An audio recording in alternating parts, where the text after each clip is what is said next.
Hello everyone, welcome to iFor Education. നമ്മൾ മുൻപത്തെ ഒരു വീഡിയോയിൽ എസെൻഷ്യൽ എലമെൻറ്റ്സ് ഓഫ് ദി കോൺട്രാക്റ്റിൻ്റെ വളരെ ബേസിക് ആയിട്ടുള്ള കോൺട്രാക്റ്റ് എന്താണെന്ന് പറഞ്ഞിട്ടുണ്ട്. അതുപോലെ തന്നെ എസെൻഷ്യൽ എലമെൻറ്റ്സിലെ 2 പോയിൻറ്റ്സ്, എഗ്രിമെൻറ്റ് അതുപോലെ തന്നെ ഐഡൻറ്റിറ്റി ഓഫ് മൈൻഡ് എന്ന് പറയുന്ന 2 പോയിൻറ്റ്സ് നമ്മൾ ഡിസ്കസ് ചെയ്തിട്ടുണ്ട്. അതിൻ്റെ കണ്ടിന്യൂഷൻ ആണ് ഈ വീഡിയോയിൽ വരുന്നത്. അപ്പം ആ പാർട്ട് 1 വീഡിയോ കാണാത്തവർ ആദ്യം ആ ഒരു വീഡിയോ കാണുക, എങ്കിലേ ഇതൊരു കണക്ഷൻ കിട്ടുന്നുണ്ടാവുള്ളൂ. അപ്പം ബാക്കി നമുക്ക് പറയാനുള്ള പോയിൻറ്റ്സുകളാണ് ഇന്നത്തെ ഈ ഒരു പാർട്ടിൽ നമ്മൾ ഡിസ്കസ് ചെയ്യാൻ ഉദ്ദേശിക്കുന്നത്. ഓക്കെ, അപ്പോൾ നമുക്ക് ഇനി വരുന്ന പോയിൻറ്റ്സുകളാണ്. അടുത്തതാണ് കപ്പാസിറ്റി ഓഫ് പാർട്ടീസ് എന്ന് പറയുന്നത്. അതായത് ഒരു കോൺട്രാക്റ്റിന് ലീഗലി എൻഫോഴ്സിബിൾ ആകണമെങ്കിൽ, അല്ലെങ്കിൽ ഒരു കോൺട്രാക്റ്റ് ലീഗലി എൻഫോഴ്സിബിൾ ആകണമെങ്കിൽ ആ കോൺട്രാക്റ്റിന് ഉണ്ടായിരിക്കേണ്ട ഫീച്ചേഴ്സുകൾ അല്ലെങ്കിൽ എലമെൻറ്റ്സുകൾ എന്തൊക്കെയാണെന്നുള്ളതാണ് നമ്മൾ പറയുന്നത്. എഗ്രിമെൻ്റ് എന്താണ്? ആദ്യം നമ്മൾ പറഞ്ഞിട്ടുള്ളത് എഗ്രിമെൻ്റ് ആയിരുന്നു, പിന്നെ പറഞ്ഞിട്ടുള്ളത് ഐഡൻറ്റിറ്റി ഓഫ് മൈൻഡ് ആണ്. അത് വളരെ ഡീറ്റെയിൽ ആയിട്ട് പാർട്ട് 1 വീഡിയോയിൽ ഡിസ്കസ് ചെയ്തിട്ടുണ്ട്. അപ്പം ഇനി വരുന്നത് കപ്പാസിറ്റി ഓഫ് പാർട്ടീസ് ആണ്. കപ്പാസിറ്റി ഓഫ് പാർട്ടീസ് എന്ന് പറഞ്ഞാൽ ഒരു കോൺട്രാക്റ്റിൽ എൻഗേജ്ഡ് ആകുന്ന പാർട്ടീസിന് കോമ്പിറ്റൻസി ഉണ്ടായിരിക്കണം. അതായത് അവരുടെ കപ്പാസിറ്റി എന്തൊക്കെയായിരിക്കണം? അവർ മേജർ ആയിരിക്കണം, അതുപോലെ തന്നെ സൗണ്ട് മൈൻഡ് ആയിരിക്കണം, and not disqualified from contracting. അതായത് നമ്മളെ ഇന്ത്യൻ കോൺട്രാക്റ്റ് ആക്റ്റിൽ സെക്ഷൻ 11 ഈ 3 കാര്യങ്ങൾ പറയുന്നത്. സെക്ഷൻ 11 ഈ 3 കാര്യങ്ങൾ പറയുന്നത്. അതായത് ഇന്ത്യൻ കോൺട്രാക്റ്റ് ആക്ട് 1872 സെക്ഷൻ 10 ഒരു കോൺട്രാക്റ്റിന് ഉണ്ടായിരിക്കേണ്ട എസെൻഷ്യൽ എലമെൻറ്റ്സുകൾ എന്തൊക്കെയാണെന്ന് പറയുന്നത്. ആ സെക്ഷനിലാണ് കപ്പാസിറ്റി ഓഫ് പാർട്ടീസ് എന്ന് പറയുന്ന ഒരു പോയിന്റ് വരുന്നത്. അപ്പം ഈ കപ്പാസിറ്റി ഓഫ് പാർട്ടീസ് എന്തൊക്കെയാണ്? അല്ലെങ്കിൽ ഒരു കോൺട്രാക്റ്റിൽ 2 പാർട്ടീസ് എൻഗേജ് ചെയ്യുമ്പം, അല്ലെങ്കിൽ 2 പാർട്ടീസ് ഒരു കോൺട്രാക്റ്റിൽ ഏർപ്പെടുമ്പം ആ പാർട്ടീസ് എന്തായിരിക്കണം? Must be competent to contract ആയിരിക്കണം. അപ്പം അങ്ങനെ ആവണമെങ്കിൽ ഉണ്ടായിരിക്കേണ്ട കാര്യങ്ങൾ എന്തൊക്കെയാണെന്നുള്ളത് സെക്ഷൻ 11 പറയുന്നത്. ഫസ്റ്റ് വൺ എന്താണ്? മേജർ ആയിരിക്കണം. നമുക്കറിയാം, നോർമലി മേജർ ആകണമെന്നുണ്ടെങ്കിൽ 18 വയസ്സായിരിക്കണം. ചില കേസുകളിൽ അതെന്താകുന്നുണ്ട്, 21 വയസ്സായിരിക്കണം എന്നുണ്ട്. അപ്പം അതിലേക്ക് ഞാൻ ഡീറ്റെയിൽ ആയിട്ട് പോകുന്നില്ല. അപ്പം നോർമലി നമ്മൾ പറയുന്നത് 18 വയസ്സായിരിക്കണം ഒരു കോൺട്രാക്റ്റിൽ എൻ്റർ ചെയ്യണമെങ്കിൽ, അല്ലെങ്കിൽ ഒരു കോൺട്രാക്റ്റിൽ ഏർപ്പെടണമെന്നുണ്ടെങ്കിൽ അവിടെ എന്തായിരിക്കണം? ആ പാർട്ടീസ് മേജർ ആയിരിക്കണം, 18 വയസ്സ് ആയിട്ടുണ്ടായിരിക്കണം. ചില കേസുകളിൽ അതെന്തായിരിക്കും? 21 വയസ്സായിരിക്കും. ഇനി അടുത്തതാണ് സൗണ്ട് മൈൻഡ് ആയിരിക്കണം എന്നുള്ളത്. സൗണ്ട് മൈൻഡ് എന്ന് പറഞ്ഞാൽ സെക്ഷൻ 11 സൗണ്ട് മൈൻഡ് ആയിട്ട് അല്ലെങ്കിൽ അൺസൗണ്ട് മൈൻഡ് ആയിട്ടുള്ള ആളുകൾ ആരൊക്കെയാണെന്നുള്ളത് ജസ്റ്റ് ഒന്ന് ലിസ്റ്റ് ചെയ്തിട്ടുണ്ട്. അതിൽ പറയുന്നത് ഇഡിയറ്റ്സ്, അതുപോലെ തന്നെ ഡ്രങ്കാർഡ്സ്, ലുനാറ്റിക്സ്, അങ്ങനെ കുറച്ച് കാര്യങ്ങൾ പറയുന്നുണ്ട്. അതായത് മെൻ്റലി ഡിസേബിൾ ആയിട്ടുള്ള അല്ലെങ്കിൽ മെൻ്റലി ഡിസ്റ്റർബ്ഡ് ആയിട്ടുള്ള ആളുകളെയാണ് നമ്മൾ എന്ത് പറയുന്നത്? അൺസൗണ്ട് മൈൻഡ് എന്ന് പറയുന്നത്. അങ്ങനെയുള്ള ആളുകൾക്ക് കോൺട്രാക്റ്റിൽ എൻറ്റർ ചെയ്യാൻ സാധിക്കില്ല. അങ്ങനെയുള്ള ആളുകൾ കോൺട്രാക്റ്റിൽ ഉണ്ടെങ്കിൽ ആ കോൺട്രാക്റ്റ് വാലിഡ് ആയിരിക്കില്ല, നമുക്ക് ലീഗലി എൻഫോഴ്സ് ചെയ്യാൻ സാധിക്കില്ല.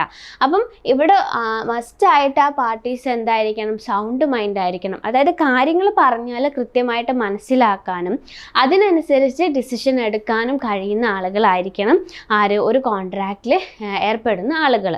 അടുത്തതാണ് നോട്ട് ഡിസ്ക്വാളിഫൈഡ് ഫ്രം കോൺട്രാക്റ്റിംഗ്. അതായത് ചില ആളുകളെ നിയമം തന്നെ പറയുന്നുണ്ടായിരിക്കും ഇങ്ങനെയുള്ള ആളുകളുമായിട്ട് കോൺട്രാക്റ്റ് ഉണ്ടാവാൻ പാടില്ല എന്നുള്ളത്. ഇപ്പം ഇൻസോൾവൻ്റ് ആയിട്ടുള്ള ആളുകൾ, പാപ്പരായിട്ടുള്ള ആളുകൾ, അതുപോലെ തന്നെ ഫോറിൻ എനിമീസ് എന്ന് പറഞ്ഞാൽ ഇപ്പം നമ്മൾ വേറൊരു കൺട്രിയുമായിട്ട് ഒരു വാർ ഡിക്ലെയർ ചെയ്തു, അല്ലെങ്കിൽ യുദ്ധം നടക്കുന്നുണ്ട്. അങ്ങനെയാണെങ്കിൽ അങ്ങനെയുള്ള കൺട്രീസുമായിട്ടുള്ള കോൺട്രാക്റ്റ് ഉണ്ടാവാൻ പാടില്ല എന്നവിടെ പറയും. അപ്പം അങ്ങനെ നിയമം തന്നെ ചെയ്യാൻ പാടില്ല, അല്ലെങ്കിൽ ഇങ്ങനെയുള്ള ആളുകളുമായിട്ട് കോൺട്രാക്റ്റ് ഉണ്ടാക്കാൻ പാടില്ല എന്ന് പറഞ്ഞിട്ട് കുറച്ച് ആളുകളുണ്ട്. അങ്ങനെയുള്ള ആളുകളും ആവാൻ പാടില്ല ഒരു കോൺട്രാക്റ്റിൽ ഉണ്ടാകുന്ന പാർട്ടീസ്. അപ്പം കപ്പാസിറ്റി ഓഫ് പാർട്ടീസ് എന്ന് പറഞ്ഞിട്ടുണ്ടെങ്കിൽ ഒരു കോൺട്രാക്റ്റിൽ എൻറ്റർ ചെയ്യുന്ന പാർട്ടീസിന് നിർബന്ധമായിട്ടും ഈ പറയുന്ന കാര്യങ്ങളുണ്ടായിരിക്കണം. മേജർ ആയിരിക്കണം, സൗണ്ട് മൈൻഡ് ആയിരിക്കണം, ഡിസ്ക്വാളിഫൈ ചെയ്തിട്ടുള്ള ആളുകളാകാനും പാടില്ല. ഓക്കെ, അടുത്ത പോയിൻ്റാണ് കൺസിഡറേഷൻ എന്ന് പറയുന്നത്. കൺസിഡറേഷൻ നമ്മൾ നേരത്തെ പറഞ്ഞിട്ടുണ്ടായിരുന്നു ഫസ്റ്റ് വീഡിയോയിൽ എഗ്രിമെൻ്റ് എന്താണെന്നുള്ളത് ഡീറ്റെയിൽ ആയിട്ട് പറഞ്ഞ സമയത്ത്. അതായത് കൺസിഡറേഷൻ എന്ന് പറയുമ്പം അവിടെ ശ്രദ്ധിക്കേണ്ടത് ലോഫുൾ കൺസിഡറേഷൻ ആണ് കേട്ടോ. ലോഫുൾ കൺസിഡറേഷൻ എന്ന് പറഞ്ഞിട്ടുണ്ടെങ്കിൽ കൺസിഡറേഷൻ എന്ന് പറഞ്ഞാൽ എന്താണ്? സംതിങ് ഇൻ റിട്ടേൺ ആണ്. നമ്മൾ ഒരു കാര്യം കൊടുക്കുന്ന സമയത്ത് നമുക്ക് തിരിച്ചിങ്ങോട്ടും ഒരു കാര്യം കിട്ടണം. അതാണ് എന്ത്? കൺസിഡറേഷൻ എന്ന് പറയുന്നത്. ഇപ്പോൾ ഞാൻ ഒരു എക്സാമ്പിൾ പറഞ്ഞിട്ടുണ്ടായിരുന്നു, ഞാനൊരു ഫോണ് തരാം, 10,000 രൂപ എനിക്ക് തരാണെങ്കിൽ ഞാൻ ഫോണ് തരാം. അപ്പം ഫോണ് കൊടുക്കുന്ന സമയത്ത് 10,000 രൂപ എന്ത് ചെയ്യണം? തിരിച്ച് കിട്ടണം. അപ്പം ഒരു കൺസിഡറേഷൻ എന്ന് പറയുന്നത്, അതായത് ഒരു എഗ്രിമെൻറ്റ് ഫോം ചെയ്യണമെങ്കിൽ അവിടെ എന്തുണ്ടായിരിക്കണം? പ്രോമിസ് ഉണ്ടായിരിക്കണം, അതുപോലെ തന്നെ അതിനൊരു കൺസിഡറേഷനും ഉണ്ടായിരിക്കണം. അങ്ങനെ ഉണ്ടാകുമ്പോഴാണ് അത് ലീഗലി എൻഫോഴ്സിബിൾ ആകുന്നുള്ളൂ. അപ്പം ഈ ഒരു കൺസിഡറേഷൻ ലോഫുൾ കൺസിഡറേഷനും കൂടെ ആയിരിക്കണം. ലോഫുൾ കൺസിഡറേഷൻ ആകാൻ നമ്മൾ ഓഫറും അതുപോലെ ആക്സെപ്റ്റൻസും ഒക്കെ പറഞ്ഞ സമയത്ത് അത് വാലിഡ് ആവാൻ അല്ലെങ്കിൽ ലോഫുൾ ആവാൻ അതിൻ്റെതായിട്ടുള്ള കുറച്ച് എസെൻഷ്യൽ എലമെൻസുകൾ ഉണ്ടെന്ന് പറഞ്ഞിട്ടുണ്ട്. അതുപോലെ തന്നെ കൺസിഡറേഷൻ ലോഫുൾ ആകണമെങ്കിൽ അല്ലെങ്കിൽ വാലിഡ് ആകണമെങ്കിൽ അതിനുമുണ്ട് ചില എസെൻഷ്യൽ എലമെൻസുകൾ. അതായത് കൺസിഡറേഷൻ എന്തായിരിക്കണം? പ്രോമിസർ എന്താണോ പറഞ്ഞത് അല്ലെങ്കിൽ ഓഫറർ എന്താണോ പറയുന്നത് അതായിരിക്കണം എന്ത്? കൺസിഡറേഷൻ എന്ന് പറയുന്നത്. അത് കറക്റ്റായിട്ട് നമ്മൾ ഈ ഒരു പ്രോമിസിക്ക് അല്ലെങ്കിൽ പ്രോമിസിക്ക് കമ്മ്യൂണിക്കേറ്റ് ചെയ്യണം. പ്രോമിസർ ഏത് വേ ഓഫ് മോഡിലൂടെയാണോ അത് കൊടുക്കാൻ പറഞ്ഞിട്ടുള്ളത് ആ രീതിയിൽ ആ ഒരു കൺസിഡറേഷൻ കൊടുത്തിട്ടുണ്ടായിരിക്കണം. അതുപോലെ തന്നെ കൺസിഡറേഷൻ എന്താകണമെന്നില്ല, ആഡിക്വേറ്റ് ആകണമെന്നില്ല, കൺസിഡറേഷൻ ഉണ്ടായാൽ മതി. അതായത് ഇപ്പം ഒരു 5 ലക്ഷം രൂപയുടെ വീട്, അപ്പം ഒരാൾ പറയാണ് എനിക്ക് 50,000 രൂപ മതി, 5 ലക്ഷം രൂപയുടെ വീട് ഞാൻ വിൽക്കുകയാണ് എന്ന് പറയാണ്. അവിടെ ആ ഒരു 5 ലക്ഷം രൂപയുടെ വീട് 50,000 രൂപയ്ക്ക് അതിൻ്റെ ഓണർക്ക് വിൽക്കാൻ അയാൾ റെഡി ആണെങ്കിൽ അതൊരു വാലിഡ് ആയിട്ടുള്ള കൺസിഡറേഷൻ ആണ്. അവിടെ ആഡിക്വേറ്റ് ആകണം എന്നില്ല. അതുപോലെ തന്നെ കൺസിഡറേഷൻ റിയൽ ആയിരിക്കണം.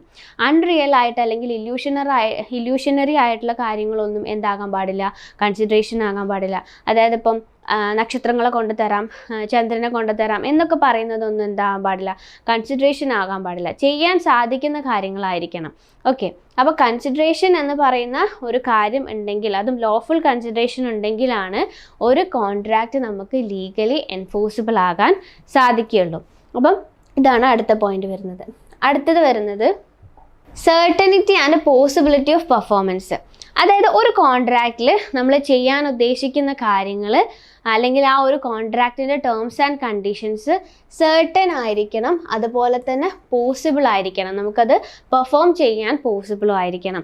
സെർട്ടൻ ആയിരിക്കണം എന്ന് പറയുന്ന ഉദ്ദേശം എന്താ? അതായത് ഇപ്പോൾ ഒരാൾ പറയാണ് എനിക്ക് ഈ കാര്യം ചെയ്തു തന്നാൽ നിനക്ക് വേണ്ടത് ഞാൻ തരാം, അല്ലെങ്കിൽ നിനക്ക് വേണ്ടത്ര ക്യാഷ് ഞാൻ തരാം എന്ന് പറയാണ്. അവിടെ എന്താണ് കൊടുക്കുന്നത് അല്ലെങ്കിൽ എത്ര എമൗണ്ട് ആണ് കൊടുക്കുന്നത് എന്ന് അവിടെ കറക്റ്റായിട്ട് പറയുന്നില്ല. അവിടെ ഒരു സെർട്ടനിറ്റി ഇല്ല.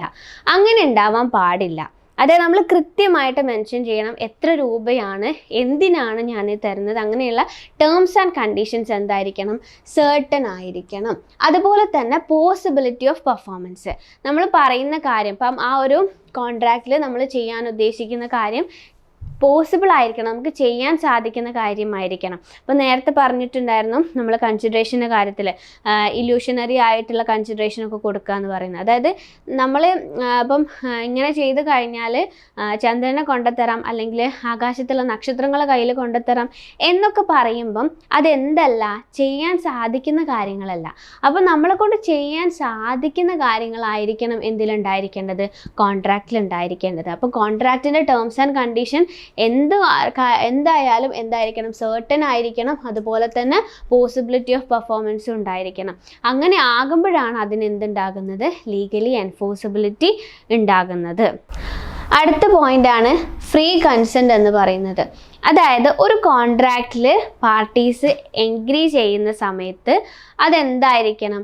ഫ്രീ ആയിട്ടായിരിക്കണം, അയാളുടെ ഇഷ്ടപ്രകാരമായിരിക്കണം ആ കോൺട്രാക്റ്റിലേക്ക് ആ പാർട്ടി എൻ്റർ ചെയ്യുന്നത്.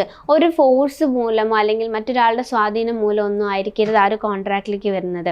അതായത് ഫ്രീ കൺസെൻറ്റ് എന്ന് പറഞ്ഞാൽ ഒരാളുടെ കൺസെൻറ്റ് എന്ന് പറയുന്നത് free from coercion, undue influence and fraud, misrepresentation and mistake. അതായത് ഇങ്ങനെയുള്ള കാര്യങ്ങളിലൂടെ ഒന്നും ആകരുത് ഒരാൾ ഒരു കോൺട്രാക്റ്റിന് അല്ലെങ്കിൽ ഒരു എഗ്രിമെൻറ്റിൽ സമ്മതിക്കുന്നത്. അതിൽ കൊയേഷൻ എന്ന് പറഞ്ഞിട്ടുണ്ടെങ്കിൽ എന്താണ്? കൊയേഷൻ എന്ന് പറഞ്ഞിട്ടുണ്ടെങ്കിൽ ഒരാളുടെ ഫിസിക്കൽ പവർ ഉപയോഗിച്ചിട്ട് മറ്റൊരാളെ ഭീഷണിപ്പെടുത്തിയിട്ട് ഒരു കോൺട്രാക്റ്റിലേക്ക് നിർബന്ധിച്ച് എൻട്രി ചെയ്യിപ്പിക്കുകയാണ്. അതായത് ഈ ഒരു കോൺട്രാക്റ്റിൽ എൻട്രി ചെയ്തിട്ടില്ലെങ്കിൽ കൊല്ലും എന്ന് പറഞ്ഞിട്ടോ അല്ലെങ്കിൽ വീട് നശിപ്പിക്കുന്നോ അങ്ങനെ ഭീഷണിപ്പെടുത്തിക്കൊണ്ട് എന്ത് ചെയ്യുന്നു, ആ കോൺട്രാക്റ്റിൽ എൻട്രി ചെയ്യിപ്പിക്കുന്നതാണ് എന്ത്, കൊയേഷൻ എന്ന് പറയുന്നത്. അപ്പം ഇവിടെ നമ്മൾ ഫിസിക്കൽ പവർ ഉപയോഗിച്ചിട്ടാണ് എന്ത് ചെയ്യുന്നത്, മറ്റൊരാളെ ഈ ഒരു കോൺട്രാക്റ്റിലേക്ക് നിർബന്ധിച്ച് കൊണ്ടുവരുന്നത്. അൺഡ്യൂ ഇൻഫ്ലുവൻസ് എന്ന് പറഞ്ഞിട്ടുണ്ടെങ്കിൽ അവിടെ പൊസിഷണൽ പവറാണ് ഉപയോഗിക്കുന്നത്. നമ്മൾ പറയും ചിലപ്പം ആൾ പറഞ്ഞത് കൊണ്ട് മാത്രമാണ്, എനിക്ക് താല്പര്യമില്ല പക്ഷെ ഇന്നാൾ പറഞ്ഞതല്ല, എങ്ങനെ ചെയ്യാതിരിക്കുക എന്നുള്ള രീതിയിൽ നമ്മൾ ചില കാര്യങ്ങളൊക്കെ ചെയ്യാറുണ്ട്. അതായത് ആ ഒരു പൊസിഷൻ ഉപയോഗിച്ചുകൊണ്ട് നമ്മൾ മറ്റൊരാളെ സ്വാധീനിച്ചിട്ട് ആ ഒരു കോൺട്രാക്റ്റിലേക്ക് നിർബന്ധിച്ച് എൻട്രി ചെയ്യിപ്പിക്കുക. ആക്ച്വലി അയാൾക്ക് ഇഷ്ടമില്ല ആ ഒരു കോൺട്രാക്റ്റിൽ എൻട്രി ചെയ്യുന്നതിനോ അല്ലെങ്കിൽ ആ കോൺട്രാക്റ്റിൽ എഗ്രി ചെയ്യുന്നതിന് താല്പര്യമില്ല, പക്ഷെ അങ്ങനെ ഒരാൾ പറഞ്ഞു എന്നുള്ളൊരു കാരണം കൊണ്ട് മാത്രം എന്ത് ചെയ്യുന്നു, കോൺട്രാക്റ്റിലേക്ക് എൻട്രി ചെയ്യുന്നു. അപ്പോഴെന്തല്ല, ഫ്രീ കൺസെൻ്റ് അല്ല. ഓക്കെ, അടുത്തതാണ് ഫ്രോഡ്. ഫ്രോഡ് എന്ന് പറഞ്ഞാൽ നമ്മൾ അറിഞ്ഞുകൊണ്ട് മറ്റൊരാളെ ചീറ്റ് ചെയ്യുക.